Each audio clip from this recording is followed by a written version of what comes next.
All right. Between terror attacks, natural disasters, roadside accidents, and more, Israel's elite paramedic organization, Magen David Adom, or Mada, is among the first on the scene.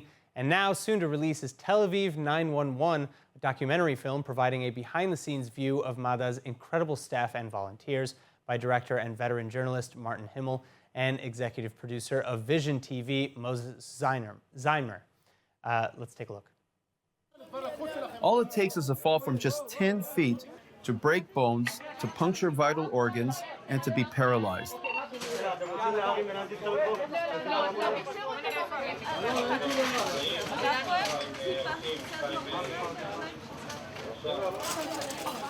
There is no system in the world that has 29,000 volunteers, medics at various levels of training, working with 25,000 staffers in an EMS across the country. Joining us now is senior medic, journalist, and director behind Tel Aviv 911, Martin Himel. Thank you so much for joining us. Pleasure. It's great to have you back with us. Now, how long were you working on this film? About a year. It was the COVID year. Oh. So usually I film documentaries all around the world, but I wasn't traveling much. And so the executive producer of Vision, who I work with a lot, it's a Canadian network, said, why don't you do something on basically what you do, apart from being a director? And that is, I'm a volunteer senior medic for the last 20 years in Magen David Adom. I said, really? And he said, yes, it's very, very interesting. See what you can do about it. So I spent about a year working on it. So that's actually very interesting.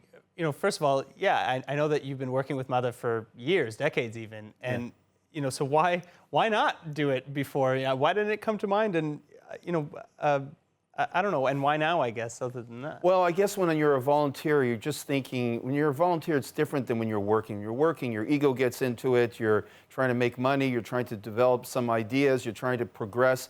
But the volunteer work is really a giving effort, and you don't think too much about yourself there. You're thinking about patients, what you can do about helping people. And suddenly, it just made me think when he said, why not do it? It's a very unique EMS, and it really is a one-of-a-kind EMS in the world. Right. It's not, and again, it's not, you know, only about you. It's about, like, these are incredible stories that you detail in the film. Right. Which actually brings me to my next question. You have teenagers. Right. Often as volunteer paramedics. Right. Very professional, but, you know, I think that's shocking to some people. Yes, it is shocking, but it's also very insightful. It's shocking to most North American upper middle class helicopter parents who watch and take care of their children every step of the way. And it also shows that that's a bit of a danger, actually, being overprotective and over-controlling over your kids. Teenagers can rise up to responsibility when they are faced with it. Lots of responsibility. And of course, it's not every teenager. These are teenagers that are screened and selected with very good educational results, etc. And they come and they basically want to join MDA. They get trained. How long is the training? For them, it's 6 weeks, but then there's a whole process of apprenticeship that they go through so they can acquire certain, and that goes on for months.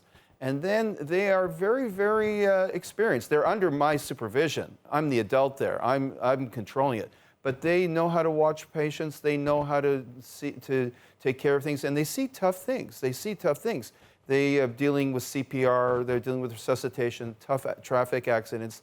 When things get violent sometimes, whether it's criminal or, God forbid, terrorism, whatever, that's where we draw the line and take the teenagers away. But anything less than that, they're quite capable. Now, you mentioned traffic accidents, and I saw a piece of the film where even you are looking and saying, you know, move to some of the cars who tend to not move. And as a driver in Israel, I know that is a huge issue. They seem to almost ignore some of the paramedics. People here in Israel are so used to emergency situations, are so used to hearing sirens, whether it's ambulances or air raid sirens. It just doesn't move them anymore. And what I've discovered is, if you change the type of siren, if you go from to a siren with like 3 honks, suddenly they pay attention and they move. But their mindset is, so what? It's another siren. Where in North America and other places, they do react to it. Well, and you also have the motorcycle EMTs. Right. Who obviously can get to the scene faster. How much care can they provide as opposed to? There's two aspects. There's 2 aspects of the EMS here that are revolutionary around the world. You got to remember there's 29,000 volunteers who have some capability. Some are advanced medics, some are senior medics, some are regular medics, some just know first aid. But all of them carry an app in their phone. And if they want to if they want to let people know, okay, I'm available if something happens, they just flick a switch. And if there's an emergency situation with cardiac arrest, they can help. And that just by walking there, then there's a whole armada of motorcycles that can cut through the impossible traffic of a modern city. And they often get to very serious cases, whether it's cardiac arrest or traffic accidents, much faster than ambulances. And that's crucial because the first 5 minutes is crucial. And when I get there, there are lots of times, when I get there with an ambulance, there are lots of times working on the patient already. So I want to take a step back now. Tell me a little bit more about Mozes Znaimer and Visiontv and kind of how they helped on this project. Well, Mozes Znaimer is a media mogul in Canada. He's a giant in Canada. He's set up many television networks, and they've been sold and gone on. And he's now working with Vision Television, which caters really to that population that's 55 and up, and is also an advocacy group for people who are facing pensions and want to have a bigger say in what they get medically, etc. And that's one of the reasons why EMS is also very interested for them as well. All right, Martin, I want to thank you again so much for joining us. And of course, Tel Aviv 911 debuting Monday, May 16 at 9 p.m. Eastern Time on Canada's Visiontv. Thank you so much. Sure.